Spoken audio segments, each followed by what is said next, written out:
Buenas noches, bienvenidos nuevamente a este programa de Editorial Voces. En esta ocasión tenemos una visita muy grata porque estamos presentando una nueva edición de Editorial Voces, este libro de poemas que se llama En los gestos de la noche, y tenemos con nosotros la grata presencia de su autora, Ana María Mayol. ¿Cómo te va, Anaí? Muchas gracias por estar acá con nosotros. Encantado de tenerte acá. Bueno, muchas gracias por la invitación. Por favor, el placer es todo nuestro. ¿Cómo es eso? Vos te llamás Ana María efectivamente en el documento, pero todo el mundo te dice Anaí. ¿Eso cómo...? Y eso tiene un poco que ver con la historia, digamos, familiar. Mi madre se llama Ana María. Claro. Ana María Lasalle, por cierto, una de las grandes escritoras pampeanas. Claro. De cualquier sexo. Y entonces, bueno, al principio, digamos, mi madre me quería poner además el nombre de Anaí, pero bueno, yo nací en Victorica en el 53, así que bueno, había como cierta lista de nombres aparentemente, por lo que dijo mi abuelo, que no le permitieron poner Anaí. Y bueno, y mi madre por otro lado estaba leyendo en ese momento, creo que era una novela como Mirad los lirios del campo, o una de esas, donde la protagonista era Ana María, todo junto, un solo nombre. Y entonces me pusieron Ana María, todo junto, que me ha complicado bastante el tema con los documentos. La gente lo lee junto y lo separa porque piensa que es un error, digamos, ¿no? Y acá está perfecto. La Ana María, ¿no? Y chequeamos el documento primero. Claro, y además, bueno, tengo anécdotas con el tema del todo junto, porque me decían por ahí el nombre y apellido, yo decía Ana María todo junto. Y creían que todo junto era otro nombre más. Podía llegar a ser un apellido, digamos, ¿no? Así que tengo mis anécdotas con eso, pero siempre me dijeron Anaí. Mi madre siempre fue muy rebelde, de chica, fue madre muy joven, y bueno, ella decidió que yo era Anaí. Vos, en cambio, toda la vida muy sumisa, ¿verdad? Yo he sido siempre una santa. Acabas de cometer una enorme transgresión. No sé si te diste cuenta. Dijiste el año de tu nacimiento. Sí, no. Yo no tengo, o sea... Yo tenía un amigo que siempre decía, cuídate de las mujeres que dicen su edad, ¿no? O sea, yo no tengo problemas con el tema de la edad. Por ahí no me gusta publicarla, ponerle en un libro que me dicen de qué año sos y yo digo, no, ¿para qué? ¿No? Pero si me lo preguntan o por ahí en una charla yo estoy orgullosa de pertenecer a la generación que pertenezco, haber sobrevivido a tantos avatares que pasamos como país, digamos, pertenecer a esa generación de luchadores y de utópicos y de gente que realmente creía, luchaba por lo que creía, digamos, ¿no? Y por lo tanto, bueno, nunca niego eso, ¿no? Creo que además uno mira otras cosas en las personas, ¿no? Bien hecho, bien hecho. Anaí, vos ya sos una persona adulta, ¿verdad? Estás de chica, todo el mundo te habrá preguntado esto que te voy a preguntar ahora, pero capaz que ahora desde esta perspectiva puedes darme una respuesta diferente o más fresca, ¿no? ¿Cómo fue crecer en el hogar donde vos creciste, con dos padres, como me refiero a Julio Colombato, ¿verdad? Y a tu mamá, aunque Julio no haya sido tu papá biológico, cumplió ese rol. Para mí, bueno, Julio fue mi papá, digamos, ¿no? Yo creo que ser padre es un trabajo, ¿no?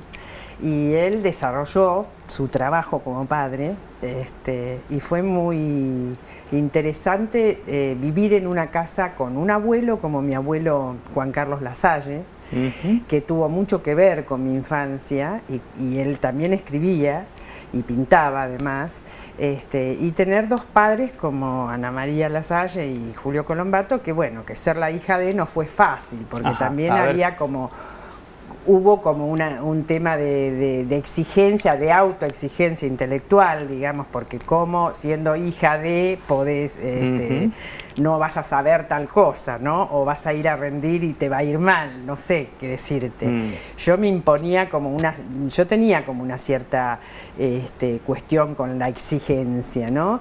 De que tenía que ser todo. De hecho, bueno, yo estudié en la Universidad Nacional de La Pampa y nunca salí mal en ninguna materia, ¿no? Para mí era como, hasta te diría bochornoso que me sucediera eso, ¿entendés? Y por otro lado ellos me abrieron... Pero a su vez, bueno, independientemente de la cosa social, ¿no? Habría algo como muy interesante de estar en ese hogar, con esos padres tan lectores, tan intelectuales, donde seguramente se cultivaba mucho el humor, al menos lo que yo recuerdo de Julio, es uno de los datos característicos de él era ese, el humor finísimo de él, bueno, y tu mamá también, por supuesto. El manejo de la ironía, digamos, ¿no? Ese humor bien intelectual, de la época de Lelutier también, ¿viste? De esa época, ¿no? Sí, para mí, ya te digo, más que el bochorno social era el bochorno conmigo misma, como yo, teniendo una biblioteca a mi disposición, porque la verdad es que yo tenía en mi casa acceso a una biblioteca muy interesante, padres que permanentemente los almuerzos eran largos almuerzos con charlas, con clases de historia, como y con charlas sobre escritores y sobre temas nuevos. Mamá además tuvo en una época, en mi primera infancia, la librería, ¿no? La librería La Señal, y en esa librería se juntaban grandes escritores no solo locales, sino de otros lugares que llegaban a Santa Rosa, y la referencia era la librería de Ana María. Digamos. ¿Y ahí en tu casa, siendo vos niña, había tertulia, había sarao y esas cosas? Sí, había muchos sarao. Y se juntaban... Mi papá, Julio, era muy amiguero, ¿sí? Como decimos nosotros, entre nosotros, ¿no? O sea, le gustaba, era una casa de puertas abiertas, ¿no? Entonces venían los Bardinos, o venía Juan Carlos Bustriazo, venía Edgar, fueron distintas etapas que vinieron distintos escritores, ¿no? A casa mucho. Los fines de semana se hacían asados con lecturas, o se hacían reuniones, por ejemplo, cuando empezó la asociación de escritores pampeanos, ¿no? Que estaba en una época antes de que mamá se casara con Julio, se fueran a convivir, que eran novios, también se hacían reuniones en casa con, venía Rosa Blanca de Morán, Héctor Topé, Ricardo Nervi, o sea, distintos referentes que ahora los tenemos. Ahora son próceres todos. Como próceres, digamos, para vos, ¿no? Eran como tíos. Y yo los escuchaba y yo escribía en esa época, cuando era muy chiquita, tenía 10, 11 años, escribía prosa, o sea, yo escribía cuentos al principio. Y después, en la adolescencia, tipo a los 12 años, empecé a escribir poesía. Y después, prácticamente el 90% de lo que escribo es poesía. O sea, yo me siento a escribir y escribo poesía. Y el 80% de lo que leo es poesía. O sea, me gusta muchísimo la poesía y busco permanentemente, además, en internet, por ejemplo, páginas donde tengas en PDF, porque cada vez más caro comprar libros, digamos, pero bueno. Y además cada vez tengo menos espacio también en casa, físico, para los libros, ¿no? Pero me gusta principalmente la poesía. Yo voy a una librería y lo primero que hago es ver dónde están el rinconcito de la poesía, donde me tiro de panza. Suele ser pequeñito, ¿verdad? Claro, te tirás ahí de panza porque está justo en el estante de más abajo, que ya no te da la cintura. Y Anaí, vos que tenés la experiencia de los dos géneros, digamos, de la narrativa y de la poesía, de haberlo escrito y obviamente haber leído ambas cosas, ¿cómo vivís eso, digamos? ¿Cómo encarás vos un género y el otro, digamos? Ya claramente has hecho una opción, ¿verdad? Pero ¿cuál es la diferencia para vos más grande en tu experiencia? Yo creo que uno, la palabra, digamos, ¿no? La palabra de pronto te aparece, porque yo creo en esta cosa de... Yo a veces sueño incluso lo que voy a escribir, y me despierto y digo, bueno, y me siento a escribir algo, ¿no? ¿Y nunca te pasa decir, no lo habré robado de algún lado, esto que soñé? Sí, también me pasa. A veces yo digo, esto yo lo leí en algún lado y salgo a buscar, digamos, ¿no? Claro. Por ahí tengo dudas de que pueda ser la influencia de alguien. Claro. Me pasó con Decí un que poema... ahora está Google, que vos pones la frase y si existe un poema con esa frase te va... Me pasó con un poema mío que yo escribí en un libro que se llama, que quiero mucho, que se llama No se trata de mí, el libro, y un poema que se llama Cuerpo tomado, ¿no? Y que comienza el poema, que dice al comienzo, soy mi propio rehén, testigo de lo atroz, protagonista de esta obra mía, ¿no? Así empieza el poema mío. Tremendo. Y yo soy mi propio rehén. Ese verso, ese solo verso, yo tenía la idea de que lo había leído en algún lado. Bueno, nada, pasó, ponele un año, me pongo a corregir el libro y estaba justo leyendo una antología de Olga Orozco. Y encuentro en un poema de Olga Orozco, en el medio de un poema de Olga Orozco, un verso que decía, soy mi propio rehén,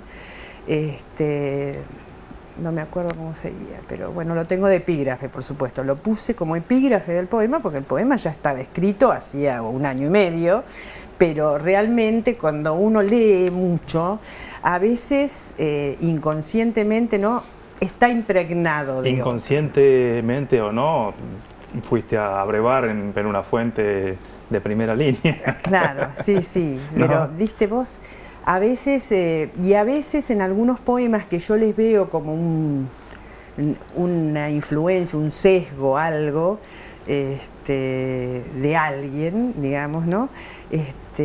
Bueno, busco en otros libros epígrafes para poner que tengan que ver con el concepto del poema, ¿no?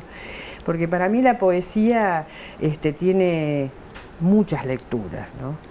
Esta poesía que es tan llana aparentemente, digamos, sin embargo tiene muchos trasfondos, ¿no? Y la gente que lee mucho poesía se da, o sea, lo percibe, y el lector que no lee mucha poesía, es un libro que físicamente, digamos, fisiológicamente se puede leer en 20 minutos.